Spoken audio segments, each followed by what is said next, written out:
Students, आज की video शुरू करते हैं और आज की इस वीडियो की चर्चा का विषय वंशानुक्रम की प्रक्रिया। In the last video we discussed about what is heredity and some definitions according to some psychologist. प्रक्रिया के अतिरिक्त आज की इस वीडियो में हम चर्चा करेंगे कि मानवों में लिंग का निर्धारण किस प्रकार होता है, means the process of sex determination in human beings. So let's get started. Students, अब तक हमने ये जाना कि आनुवांशिकता या वंशानुक्रम की प्रक्रिया के तहत माता पिता से अपने बच्चों में गुणों का हस्तांतरण होता है। इसको वंशागति भी कहते हैं और इसका अध्ययन विज्ञान की मीन्स जीव विज्ञान की शाखा जेनेटिक्स में किया जाता है। It is also called inheritance or biological inheritance, which is the passing on of traits from parents to their offspring, either through asexual reproduction or sexual reproduction.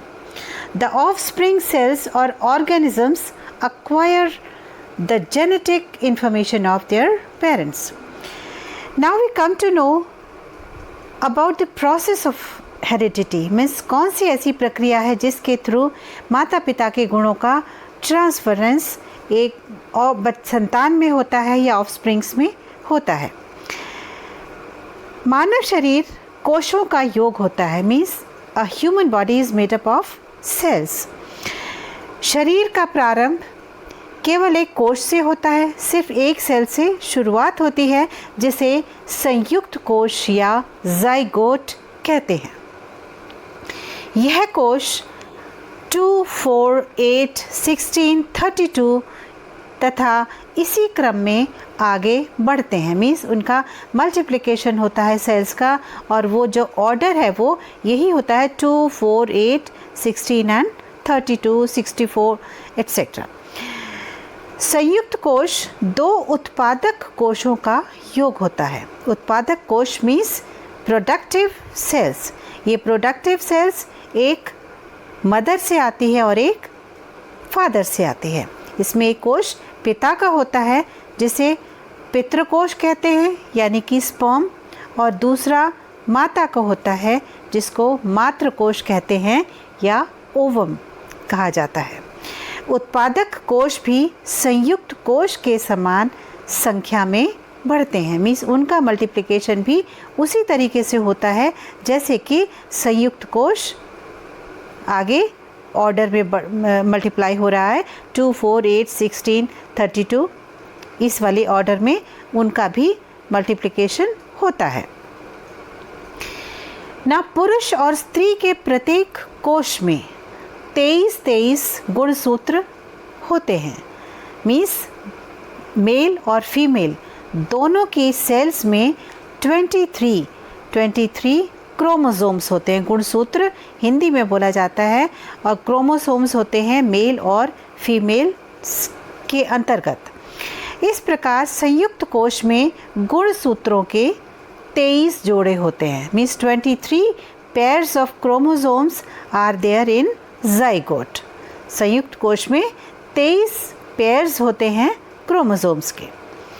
गुणसूत्रों के संबंध में मन साइकोलॉजिस्ट रहे हैं, उन्होंने लिखा है हमारी सब असंख्य परंपरागत विशेषताएं इन 46 गुणसूत्रों में निहित रहती हैं। मतलब जितनी भी क्वालिटीज़ हैं जो एक माता पिता से संतानों में जाती हैं वो सारी क्वालिटीज़ इन्हीं 46 क्रोमोसोम्स में ही स्टोर्ड रहती हैं। ये विशेषताएं गुणसूत्रों में विद्यमान पितरैक यानी कि जीन्स में होती हैं, मीन्स जो ये 23 पेयर्स होते हैं क्रोमोसोम्स के, इन्हीं 23 पेयर्स ऑफ क्रोमोसोम्स में सारी क्वालिटीज़ स्टोर्ड रहती हैं जो कि ट्रांसफ़र होती हैं पेरेंट्स से ऑफस्प्रिंग्स में। और ये विशेषताएं जो क्वालिटीज़ हैं ये क्रोमोसोम्स में पितरैक होते हैं जिसको इंग्लिश में जीन्स कहा जाता है।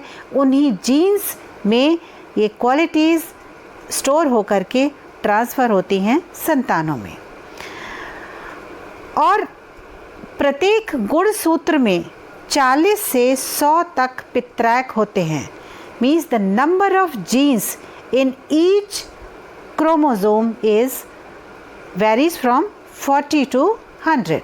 40 से लेकर के 100 तक जीन्स हर क्रोमोसोम में पाए जाते हैं। प्रत्येक पित्रैक एक गुण या विशेषता को निर्धारित करता है। मीन्स हर एक क्वालिटी जो है वो एक जीन्स के अंदर ही जाती है, आगे फॉरवर्ड होती है, एक जीन्स में एक ही गुण जाएगा। इसीलिए इन पित्रैकों को वंशानुक्रम निर्धारक मीन्स हेरिडिटी डिटरमाइनर्स कहा जाता है। यही पित्रैक शारीरिक और मानसिक गुणों को एक पीढ़ी से दूसरी पीढ़ी में पहुंचाते हैं। सो स्टूडेंट्स, अब तक हमने इसमें ये जाना कि हर मेल और फीमेल में 23 पेयर्स ऑफ क्रोमोसोम्स होते हैं और इन क्रोमोसोम्स में जीन्स होते हैं जिसके अंदर स्टोर होकर की क्वालिटीज़ माता पिता की ट्रांसफ़र होती हैं टू ऑफस्प्रिंग्स। मीन्स संतानों में ट्रांसफ़र होती हैं माता पिता के गुण इन्हीं जीन्स के थ्रू। और हर क्रोमोसोम में जो नंबर ऑफ जीन्स होते हैं वो 40 से 100 तक वेरी करते हैं। इसीलिए इन जीन्स को कहा जाता है हेरिडिटी डिटरमाइनर्स, क्योंकि इसी में गुण स्टोर होकर के माता पिता से संतानों में ट्रांसमिट होते हैं। अकॉर्डिंग टू सोरेनसन, पित्रैक बच्चों की प्रमुख विशेषताओं और गुणों को निर्धारित करते हैं। पित्रैक के सम्मिलन के परिणाम को ही हम वंशानुक्रम कहते हैं। अतः हमें संयुक्त कोश, गुणसूत्र और पित्रैक के बारे में हम जानने का प्रयास करते हैं आगे। संयुक्त कोश सबसे पहले हम जानते हैं कि संयुक्त कोश क्या होता है, जिसको हम अंग्रेज़ी में ज़ाइगोट कहते हैं। ये एक विस्कस मटेरियल का बना होता है जिसको साइटोप्लाज्म बोलते हैं। साइटोप्लाज्म के अंदर एक नाभिक होता है जिसको इंग्लिश में न्यूक्लियस कहते हैं और जिसके अंदर गुणसूत्र यानी कि क्रोमोसोम्स होते हैं। मीन्स जो ज़ाइगोट है ये एक विस्कस सब्सटेंस साइटोप्लाज्म का बना होता है और इसी साइटोप्लाज्म के अंदर एक न्यूक्लियस होता है, नाभिक जिसको कहते हैं, और उसी के अंदर पाए जाते हैं गुणसूत्र मीन्स क्रोमोसोम्स उसमें पाए जाते हैं। अब आ जाता है गुणसूत्र क्या होते हैं। कोशिकाओं के नाभिक में डोरों के समान रचना पाई जाती है, means ribbon kind of structures पाई जाती हैं इस न्यूक्लियस में, जिसको क्रोमोसोम्स कहते हैं, जो हमेशा पेयर्स में होते हैं, हमेशा जोड़ों में ये पाए जाते हैं। एक ज़ाइगोट में मीन्स एक संयुक्त कोश में गुणसूत्र के 23 जोड़े होते हैं, इसको हमने पहले भी जाना, जिसके आधे पिता के द्वारा प्राप्त होते हैं, मीन्स आधे जो होते हैं वो फादर द्वारा प्राप्त होते हैं और आधे मदर द्वारा मिलते हैं। प्रत्येक सूत्र में छोटे छोटे तत्व होते हैं जिनको जीन्स कहते हैं। मीन्स प्रत्येक सूत्र में मीन्स प्रत्येक जो रिबन काइंड ऑफ स्ट्रक्चर्स हैं जिनको क्रोमोसोम्स कहते हैं, उसमें कुछ ये तत्व होते हैं जिनको हम जीन्स कहते हैं और उन्हीं जीन्स के थ्रू जो क्वालिटीज़ हैं, जो गुण हैं माता पिता के, वो स्टोर होकर के आगे ट्रांसफ़र होते हैं। Now we come to know about पित्रैक, जिसको अंग्रेज़ी में जीन्स बोलते हैं। एक सूत्र के अंदर, सूत्र मीन्स क्रोमोसोम के अंदर वंशानुक्रम के अनेक निश्चयात्मक तत्व पाए जाते हैं जिनको पित्रैक या जीन्स कहा जाता है।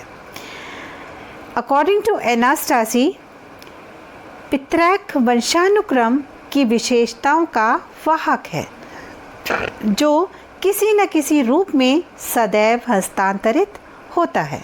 मीन्स ये मैंने आपको पहले भी बताया कि पितृक मीन्स जीन्स जो होते हैं वही क्वालिटीज़ के करियर्स होते हैं, विशेषताओं के वाहक होते हैं। इन्हीं के थ्रू माता पिता की विशेषताएं उनसे उनकी संतानों में ट्रांसमिट होती हैं, जो किसी न किसी रूप में सदैव हस्तांतरित होता है। मीन्स वो ट्रांसफ़र होगी ही, ये विशेषताएं माता पिता से हस्तांतरित संतानों में होंगी वाया पितृक मीन्स जीन्स के थ्रू हस्तांतरित होती हैं। अतः अपने माता पिता और पूर्वजों से जन्मजात विशेषताओं के रूप में हमें जो भी प्राप्त होता है वह माता पिता द्वारा प्रदान किए गए पितृकों के माध्यम से भी गर्भ में जीवन प्रारंभ होने के समय ही प्राप्त हो जाता है। मीन्स जन्म के पहले 9 महीने जो हैं तभी से शुरुआत हो जाती है। इन्हीं गुणों का जो ट्रांसफ़र है वो इन्हीं जीन्स के थ्रू प्राप्त हो जाता है जब एक बच्चा पैदा होता है उसके 9 महीने पूर्व ही। चलिए स्टूडेंट्स, इस पिक्चर के माध्यम से हमें जानने का प्रयास करते हैं कि मानवों में लिंग का निर्धारण किस प्रकार होता है।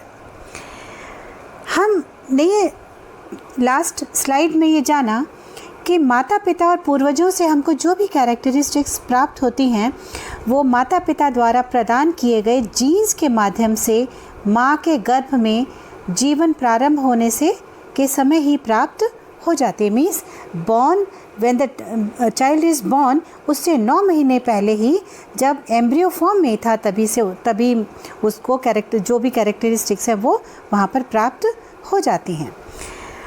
In humans sex determination is primarily controlled by the presence of sex chromosomes XX in females and XY in males. Means females में XX और XY in males.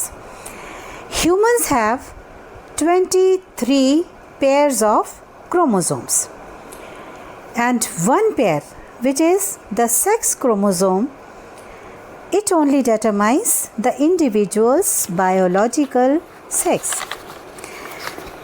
Females typically have 2 X chromosomes. 2 X chromosomes होते हैं, one inherited from each parent. मतलब इसमें जो हर parent से उसको females में X और X मिलता है। इस प्रकार फीमेल्स में XX क्रोमोसोम्स होते हैं। And males have 1 X and 1 Y chromosomes. X from the mother and Y from the father. अब बात जहाँ फर्टिलाइजेशन प्रोसेस की आती है, during fertilization a sperm cell containing either an X or Y chromosome fuses with an X cell. मतलब इसका fusion होता है X सेल से, या तो X का या Y का। ये फ्यूज़ करता है फीमेल्स के X क्रोमोसोम्स के साथ में, जिसमें सिर्फ फीमेल्स में सिर्फ जिसमें X ही क्रोमोसोम होते हैं उसके साथ फ्यूजन होता है, और मेल्स में XY होते हैं। तो इस X का इसके X से फ्यूजन होगा और इस Y का भी इसके, क्योंकि यहाँ पर सिर्फ X ही हैं तो यहाँ पर X से फ्यूजन होगा। And the sperms contribution, sperm का जो कॉन्ट्रीब्यूशन है जो X और Y है वो determines the sex of the offspring. Now there are 50% chances of a child being males if the sperm carries Y chromosome. मतलब 50% चांसेस होते हैं एक चाइल्ड के मेल होने के अगर स्पर्म कैरीज Y क्रोमोसोम, और 50% chances of being a female if the sperm carries an x chromosome. तो इस तरीके से हमने देखा कि एक जो फीमेल का एक्स क्रोमोसोम है, इसके मेल के एक्स क्रोमोसोम के साथ में फ्यूजन के पश्चात उसका जो रिज़ल्ट आया वो एक फीमेल आया, जो कि 50% चांसेस हैं ये फीमेल आया, XX। Again the X and X, now अगर X का Y के साथ में फ्यूजन होगा तो ये फ्यूजन के बाद में XY हो गया, this is a male, and again this X and Y after fusion they give X and Y. So there are 50% chances of being male and of female and 50% of being a male. तो इस प्रकार हमने देखा कि किस प्रकार से एक निषेचन क्रिया के पश्चात मानवों में लिंग का निर्धारण होता है। And that was all for this video and rest will be in our next video, जहाँ पर हम बात करेंगे वंशानुक्रम के नियमों की, मीन्स लॉज ऑफ हेरिडिटी। हम नेक्स्ट वीडियो में हमारी चर्चा का विषय होगा। तब तक के लिए थैंक यू, गुड बाय।